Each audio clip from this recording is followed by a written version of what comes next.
Fraud पर आधारित सच्ची कहानी। लड़कियां सिर्फ आशिकों से सावधान रहें। फेसबुक ने जहां हमें दुनिया से जोड़ा है, वहीं इसके माध्यम से कई फ्रॉड सामने आए हैं।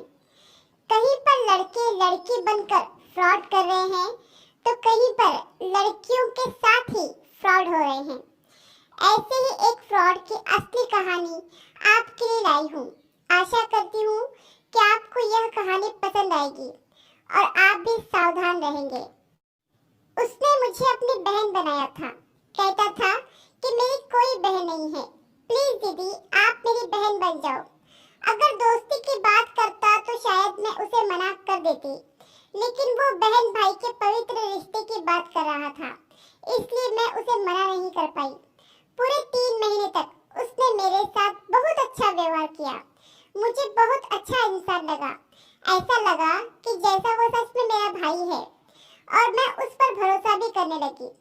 एक दिन वह मुझसे कहने लगा कि मैं आपको देखना चाहता हूँ दीदी, क्या आप मेरे साथ वीडियो कॉल पर बात करोगी? तो मैंने मना कर दिया। फिर उसने मुझसे बहुत अनुरोध किया और कहा कि आप अपनी तस्वीर भेज दीजिए। मेरा दिमाग इस बात को अस्वीकार कर रहा था, लेकिन मेरा दिल कह रहा था कि नहीं, क्या खतरा है, उसने तुम्हें अपनी बहन बनाया है। फिर मैं अपने दिल की बात मानने पर मजबूर हो गई और मैंने उससे अपनी 2-3 तस्वीरें भेज दी। उसने मेरी तस्वीरें देखकर बहुत तारीफ की। मुझे अजीब लगा, लेकिन फिर जब उसने मुझे इस बात का भरोसा दिलाया कि उसने मेरी तस्वीरें डिलीट कर दी है, तो मेरे दिल को संतुष्टि मिली। तो उसके बाद 2-3 दिन तक उसका कोई मैसेज नहीं आया। तो मैंने ही सामने से उसे मैसेज किया, भाई सब कुछ ठीक तो है ना?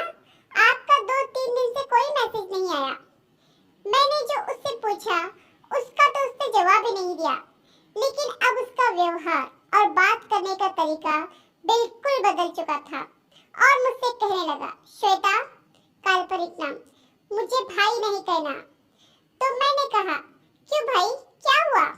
आप मुझे दीदी कहते हो, आपने मुझे अपनी बहन बनाया है, तो आपको भाई ना कहूँ तो क्या कहूँ? उसने गुस्से में अपनी बात दोहराई, श्वेता, मैंने कहा ना मुझे भाई ना कहो। एक बार में तुम्हें बात समझ में नहीं आती क्या? मैंने उसे आश्चर्य से पूछा, अरे बताओ तो हुआ क्या है? तो कहता है, होना क्या था, जब से तुम्हारी तस्वीर देखी है मैं तो पागल हो गया हूँ। मेरे दिल दिमाग पर सिर्फ तुम ही छाई हुई हो। मुझे उसकी बातें सुनकर गुस्सा आने लगा।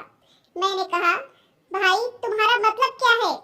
तो गुस्से में कहता है, मैंने तुमसे कितनी बार कहा है मुझे भाई मत कहो, और हाँ, सीधी सी बात है, तुम मुझे पसंद आ गई हो, मुझे तुमसे प्यार हो गया है। उसकी बात सुनकर तो जैसे मेरे पैरों तले से जमीन ही निकल गई। मैंने गुस्से से कहा, ये क्या बकवास कर रहे हो, मैं तो आपकी बहन हूँ। देखो भाई, अगर तुम मजाक कर रहे हो तो मुझे ऐसा मजाक बिल्कुल पसंद नहीं, और अगर तुम सच कह रहे हो तो आज के बाद मेरा नाम भी नहीं लेना। मैंने तो सच्चे दिल से तुमको भाई माना था। अगर मुझे पता होता कि तुम ऐसी हरकत करोगे तो मैं तुमको भाई भी ना बनाती। तो बेशर्म की तरह कहने लगा, तुमको जो समझना है समझ लो, बस मुझे तो तुमसे प्यार हो गया है, और अगर तुमने मेरा प्यार स्वीकार नहीं किया तो मैं तुम्हारा वो हाल करूंगा कि तुम सोच भी नहीं सकती। तो मैंने भी गुस्से में कह दिया, जाओ भाड़ में जाओ, घटिया इंसान, तुम्हें जो करना है कर लो। आज के बाद मुझे संपर्क करने की कोशिश नहीं करना। उसके बाद मैंने उसे फेसबुक, इंस्टाग्राम हर जगह से ब्लॉक कर दिया। 4-5 दिन तक तो मैं सुकून से रही, लेकिन उसके बाद जो हुआ वो अवर्णनीय है। लेकिन फिर भी मैं आपको बताऊंगी, ताकि आप सब भी सावधान रहो और वो गलती ना करो जो मैंने की। हुआ ऐसा कि जब उसने मुझसे कहा था कि उसने मेरी तस्वीरें डिलीट कर दी हैं, वह झूठ था, बल्कि उसने वो तस्वीरें सेव करके रखी थी अपने पास, और मुझे स्क्रीनशॉट में ऐसा बताया कि उसने वो तस्वीरें डिलीट कर दी हैं। उसने इन फोटोज को फोटोशॉप में इतनी सफाई से एडिट किया था कि सर मेरा था और धड़ किसी नग्न औरत का।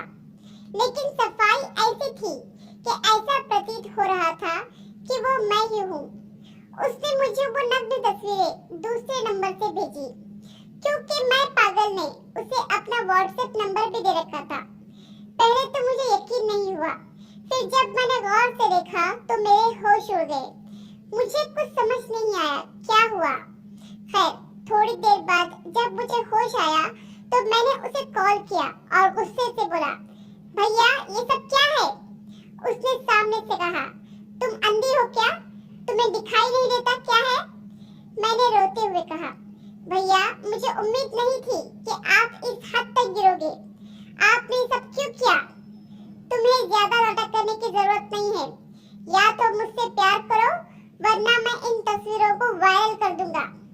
मुझे फिर गुस्सा आया। मुझे लगा कि अगर मैंने उससे हार मान ली तो उसकी हिम्मत और बढ़ जाएगी। तो मैंने गुस्से में कहा, जो करना है कर लो, और तुरंत कॉल काट दी। लेकिन 2 मिनट के बाद उसने मुझे फेसबुक पर अपलोड की हुई तस्वीर का एक स्क्रीनशॉट भेजा, जो वही फोटोशॉप की हुई तस्वीर थी। अब की बार मैं बहुत डर गई और मैंने उसे फिर से कॉल किया और जोर जोर से रोने लगी, गिड़गिड़ाने लगी। कहा कि प्लीज मेरी वह तस्वीर डिलीट कर दो। तुम जो कहोगे मैं वैसा करने के लिए तैयार हूँ। तो हंसते हुए कहने लगा, पहले वादा करो कि जो मैं कहूँगा तुम करोगी, तभी तुम्हारी फोटो डिलीट कर दूंगा। मैंने कहा मैं वादा करती हूँ। उसने कॉल काट दी और स्क्रीनशॉट भेजा और कहा, देखो मेरी जान, मैंने तुम्हारी फोटो डिलीट कर दी है। मैंने अनुरोध करते हुए कहा, दोबारा ऐसा ना करना। तो कहने लगा, मैं जैसा कहूँगा वैसा करोगी तो ये कभी नहीं करूँगा। फिर क्या था, वह रोज मुझसे फोन पे बातें करने लगा और ना चाहते हुए भी मुझे उसकी बातें सुननी पड़ी। एक दिन कहने लगा कि मेरी जान, मैं तुम्हें देखना चाहता हूँ, इसलिए मुझे वीडियो कॉल करो। मैंने मना किया तो मुझे दोबारा से धमकी देने लगा। तो डर कर मैंने उससे कहा कि ठीक है, तुम वीडियो कॉल करो। वीडियो कॉल पर बहुत देर तक मुझे ऐसे ही देखता रहा। मैंने सलवार सूट पहनी हुई थी तो मुझसे कहने लगा, तुम्हारा दुपट्टा हटाओ। मुझे तो लगा कि आज मेरी इज्जत की खैर नहीं। मैंने मालिक का नाम लिया और गुस्से में कॉल काट दी और उसके बाद ऊपर वाले से प्रार्थना करने लगी कि मेरी लाज बचा लेना। मुझे मेरी एक छोटी सी गलती की इतनी बड़ी सजा ना देना। मैं आगे कभी ऐसा नहीं करूंगी। मैं रोती रही और अपने आप को कोसती रही कि काश मैंने उस लड़के की फ्रेंड रिक्वेस्ट एक्सेप्ट ही ना की होती। काश कि मैं उसकी बातों में आई ही ना होती। काश मैंने उसे अपनी तस्वीरें भेजी ही ना होती। मैं जोर जोर से रोने लगी। मेरे रोने की आवाज सुनकर मेरा भाई जो वहां से गुजर रहा था मेरे कमरे में आ गया और मुझसे पूछने लगा, श्वेता बेटा क्या हुआ, क्यों रो रही हो तुम, और कौन तुम्हें परेशान कर रहा है? मैंने डरते डरते भाई को सारी बात बता दी। पहले तो भाई को मुझ पर बहुत गुस्सा आया, फिर मुझसे कहने लगा, अब जो हुआ सो हुआ, रोना बंद करो और मुझे अपना मोबाइल दे दो। ये कहकर वो मेरा मोबाइल लेकर कहीं चले गए और बहुत देर बाद वापस आए। तब तक सारे घर वालों को ये सब बात पता चल गई थी। सबको मुझ पर बहुत गुस्सा आया था, लेकिन उन लोगों ने मुझे सांत्वना देते हुए कहा कि तुम डरो नहीं, तुम्हारा भाई सब संभाल लेगा। जब भाई घर आया तो मेरे पास बैठ गया और मुझसे कहने लगा, बहन मैंने बात को संभाल लिया है। उसका ऐसा इंतजाम कर दिया है कि वो अगली बार तुम्हारे साथ तो क्या किसी के साथ भी ऐसा करने के बारे में सोचेगा भी नहीं। लेकिन तुम मुझसे वादा करो कि आगे तुम ऐसी गलती कभी नहीं करोगी। भाई ने मोबाइल फोन वापस कर दिया और सिम निकाल लिया। इसके बाद मैं फेसबुक का उपयोग करते समय बहुत सतर्क हो गई। प्यारे दोस्तों, फेसबुक हो या इंस्टाग्राम हो, इनका उपयोग करते समय हमें बहुत सतर्क रहना चाहिए, क्योंकि जिसे हम जानते नहीं उस पर भरोसा भी ना करें। आजकल फेसबुक पर बहुत प्रकार के फ्रॉड हो रहे हैं, इसलिए सतर्क रहें। अगर आप भी ऐसे कोई फ्रॉड के बारे में जानते हो तो हमें कमेंट करके जरूर बताएं, ताकि दूसरे भी सतर्क हो सके। आशा करती हूँ कि ये कहानी आपको पसंद आई होगी। कहानी पसंद आई है तो लाइक, सब्सक्राइब और शेयर जरूर करें, और इस पर आपकी क्या राय है हमें कमेंट करके जरूर बताएं।